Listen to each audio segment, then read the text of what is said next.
اسی طرح عورت اگر ایسا لباس پہنے کہ جس میں اس کے جسم کے اعضاء سطر کے جو ابھی بتایا گیا جسم میں سے حد اس میں سے اگر کچھ اعضاء کھلے رہیں تو وہ یقیناً پہننا حرام ہے، ناجائز ہے۔ دوسرا یہ ہے اگر کوئی لباس سارے سطر کے اعضاء کو تو چھپاتا ہے لیکن اتنا پتلا ہے کہ اس کی وجہ سے اندر کا سارا مطلب جسم نظر آ جاتا ہے تو اس کو پہننا بھی یقیناً حرام ہوگا، کیونکہ وہ بھی لباس کے مقصد کو پورا نہیں کرتا ہے۔ اسی طرح اگر کوئی لباس سارے جسم کو پہنا ہوا ہے لیکن اتنا چست اور ٹائٹ ہے کہ جس کی وجہ سے اعضاء سارے نمایاں ہو کر باہر آ جاتے نکلتے ہیں، اتنا ٹائٹ کوئی لباس پہنا ہوا ہے سطر کے اعضاء بھی اس کی وجہ سے نمایاں ہوتے ہیں تو یقیناً اس کو پہننا بھی حرام ہوگا، وہ جائز نہیں ہوگا۔ بہرحال لباس کا پہلا اصول یہ ہے کہ اس کی وجہ سے انسان کا سطر چھپ جائے۔ لباس کا دوسرا بنیادی اصول یہ ہے کہ اس میں مشابہت کا پہلو نہ ہو۔ نبی علیہ السلام نے فرمایا من تشبہ بقوم فہو منہم، جو کسی قوم کی مشابہت اختیار کرے گا وہ انہی میں سے ہوگا۔ لہذا اگر کوئی انگریزوں جیسا لباس اس لیے پہنتا ہے کہ میں انگریز جیسا نظر آؤں اور اسی طرح غیروں کا لباس پہنتا ہے میں ان جیسا نظر آؤں تو یقیناً وہ حرام ہوگا۔ اسی طریقے سے دیگر جو لباس ہے جو کسی مخصوص قوم کے شعار ہیں ان جیسا لباس کوئی پہنتا ہے، سکھوں کی طرح پگڑی پہنتا ہے، اسی طرح بدھو کی طرح وہ جو ان کا مخصوص قومی لباس ہے مذہبی لباس ہے اس لیے پہنتا ہے وہ ان جیسا میں نظر آؤں تو یقیناً وہ حرام ہے، قطعی طور سے حرام۔ اور ایک یہ ہے کہ آج کل پینٹ شرٹ کا جو رواج ہے اس میں اب یہ کسی قوم کا مخصوص لباس تو نہیں رہا، اس میں تشبہ کی بات تو نہیں پائی جاتی، لیکن یہ بات یقیناً ہے کہ پینٹ اور شرٹ پہننے والا جب یہ رکوع سجدے میں جاتا ہے تو اس کے اعضاء سطر بالکل نمایاں ہو کر باہر نکلتے ہیں، خاص طور سے سجدے کی حالت میں تو ان کی عجیب حالت ہوتی ہے، اس لیے ظاہر سی بات ہے اس کو پسند نہیں کیا جا سکتا، اس کی شرعاً کیسے اجازت دی جا سکتی ہے۔ اسی طرح لباس کا ایک اصول یہ ہے کوئی بھی لباس مرد کے لیے ٹخنوں سے نیچے نہیں ہونا چاہیے، چاہے کرتا ہو چاہے پاجامہ ہو چاہے تہبند ہو، ٹخنے سے نیچے بالکل نہ ہو۔ لہذا جو لباس ٹخنے سے نیچے ہے وہ اس کا پہننا بھی ناجائز اور حرام ہے۔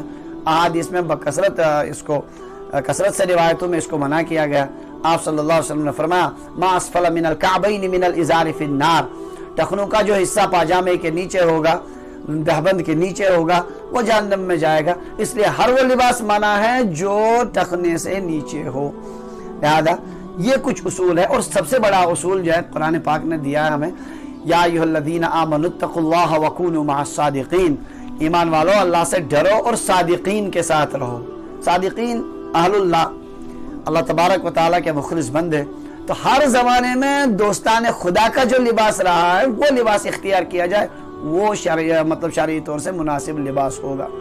اب یہ چند اصول آ گئے، ان اصول کی روشنی میں جو لباس پہنا جائے وہ شرعی ہوگا اور ان کے خلاف جو بھی لباس پہنا جائے وہ غیر شرعی ہوگا۔ چونکہ عام طور سے الحمدللہ کرتے پاجامے میں اور اس طرح ان میں یہ چیزیں اچھی طرح پوری ہو جاتی ہیں، اس وجہ سے ترغیب دی جاتی ہے کہ انہی کو پہنا جائے۔ کشمیری پھیرن جو ہے یہ کسی حدیث میں ثابت نہیں، کہیں سے اس کا کوئی ثبوت نہیں، لیکن کوئی عالم اس کو منع نہیں کر سکتا، بلکہ خوشی ہوگا جو بھی دیندار ہوگا اس کو پہن کر۔ اگر کوئی دوسرا پہنتا ہے سردی میں تو دیندار تو خوشی ہوگا، وجہ یہ ہے کہ یہ لباس کے مقصد کو اچھی طرح پورا کرتا ہے۔ اس وجہ سے جہاں یہ اصول ہوں گے لباس کے وہ جائز ہوگا، اور جو اس کے خلاف ہوں گے جو اصول مطلب جو لباس وہ ان اصولوں کے خلاف ہوں گے ان لباسوں کا پہننا جائز نہیں ہوگا۔ یہ بات بالکل غلط ہے، لوگ جو کہتے ہیں کہ شریعت نے لباس کے متعلق کوئی رہنمائی نہیں کی، جیسی مرضی ہو ویسا پہنا جائے، یہ بالکل غلط طریقہ ہے اور یہ جو ہے ایک بے بنیاد بات ہے جس کا شرعاً کوئی ثبوت نہیں ہے۔ امید ہے انشاءاللہ اس مسئلے کی بھی وضاحت ہو گئی ہوگی۔ چھٹا سوال یہ ہے کیا ماں کی وراثت میں بھی بیٹی کو 1/3 حصہ ہی ملے گا؟ یہ کشمیر میں ایک عام غلط رائج ہو گیا ہے کہ باپ کی جو وراثت ہوتی ہے وہ تو بیٹوں اور بیٹیوں دونوں کو ملتی ہے، اور ماں کی جو وراثت ہوتی ہے وہ صرف بیٹی کو ملتی ہے، بیٹیوں کو، اس میں بیٹے کا کوئی حصہ نہیں ہوتا۔ اس طریقے کی غلط چیزیں رائج ہیں، ایسا کچھ نہیں ہے۔ باپ میراث چھوڑے اس کی اولاد کے بارے میں جو شرعی حکم ہے، یہ اسی طرح ماں جو پیچھے میراث چھوڑے اس کے بارے میں بھی وہی حکم ہے، اس میں کوئی الگ سے حکم نہیں ہے۔ ایک اور سوال کسی نے پوچھا ہے مفتی صاحب کی خدمت میں، سوال عرض ہے کہ اگر گھر والے اجازت نہ دیتے ہوں نکاح کے لیے تو کیا انسان خود نکاح کر سکتا ہے جبکہ استطاعت ہو؟ معاملہ یہ کہ ایک آدمی اس کو نکاح کی ضرورت ہے، بعض اوقات تو نکاح کرنا فرض ہو جاتا ہے۔ فقہاء کرام فرماتے ہیں وَهُوَ فَرْضٌ عِنْدَ التَّوْقَانِ، یعنی جب انسان کو غلبہ شہوت ہو اور بدکاری میں مبتلا ہونے کا غالب گمان اور بلکہ یقین ہو تو اس وقت نکاح کرنا وہ واجب ہو جاتا ہے، فرض عین ہو جاتا ہے۔ لہذا اگر کسی کے اوپر اس طرح کے حالات ہوں اور گھر والے اجازت نہ دیتے ہوں، اس وقت کسی سے اجازت لینے کی ضرورت نہیں ہے۔ اگر استطاعت ہو تو خود ہی نکاح کرے، جب اس طرح گناہ میں مبتلا ہونے کا غالب گمان یا یقین ہو خود ہی نکاح کرے گا، پھر کسی کی اجازت لینے کی کوئی ضرورت نہیں ہے۔